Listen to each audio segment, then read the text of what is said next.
Hey ladies, Cassidy here with Timeless Creations. I am here to show you a cool new trick that I found out. There might be other people out there that have already done this, but I'm just going to do a tutorial to show you how I do it. So I am going to be using my cuddlebug machine, my embossing folders, and some ink pads to make kind of a embossed stamped background. And the different, you can use like multiple different pads. I use these two already, and I'm going to show you the difference at the end of this video, what each kind of pad makes at the end. So I did those other two. Now I'm going to be using my Memento ink pads that are a little more sturdy to see how those turn out. Alright, so I am going to be using Tim Holtz dies. They're the Tim Holtz alterations for the Sizzix. They work in your cuddlebug just fine. So that's what I'm going to be using. Alright, and when you're doing this, you want to make sure that you put your ink on the raised part of your embossing folder. So I'm going to do black this time.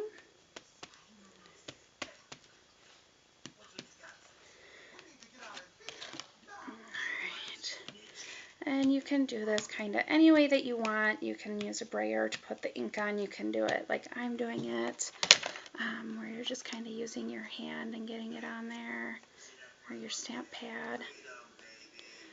So you just want to make sure it's nice and covered, like so. Then you are going to put in your cardstock.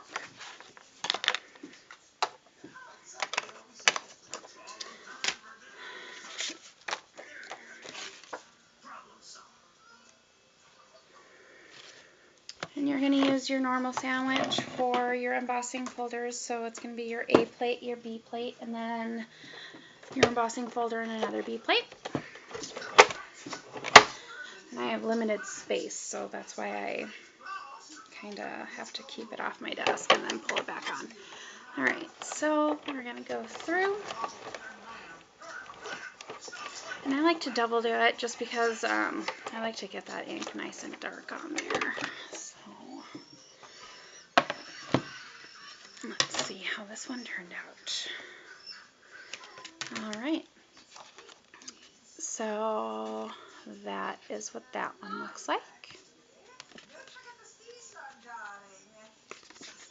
Yeah. And you can even go back and you can, on the other side after you're done, if you wanted to, since this side is now raised, you can add ink to that later. And you're normally going to have some leftover ink on there. So what I like to do is I run it just one more time because I'm frugal and I don't like to waste anything, especially since craft supplies are really expensive. So I like to go one more time. Try and get the rest of that ink off of there. And the second one's not going to come out as dark.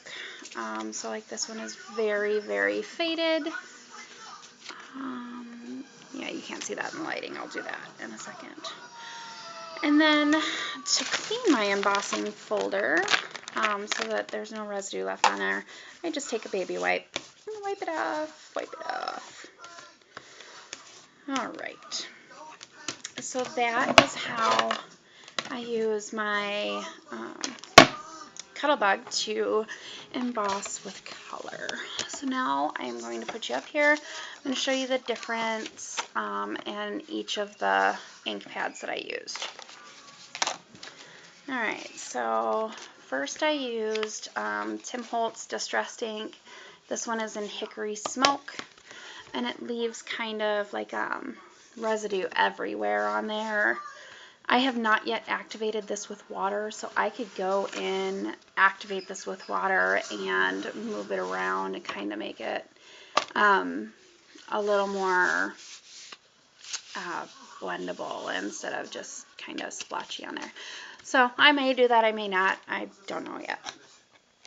The second pad that I used was Recollections and Color Splash. It's from their new line that just came out for the spring. So as you can see, there's a lot of like leftovers in the non-embossed areas, which I think is really cute because, especially since it's an ombre pad, the colors are nice. And then lastly, I did the Memento. I used it in Tuxedo Black. So this was the first one. You can see that it's not splotchy in the background where it's not embossed, which I love. And then when I ran it through a second time, it was very faded, but you can still see it. So that is how I use my cuddlebug machine to make these awesome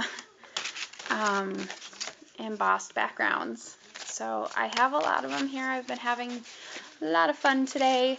So if you have any questions, leave them in the comments below. I will post a link in the comments below as well to all of my social media sites.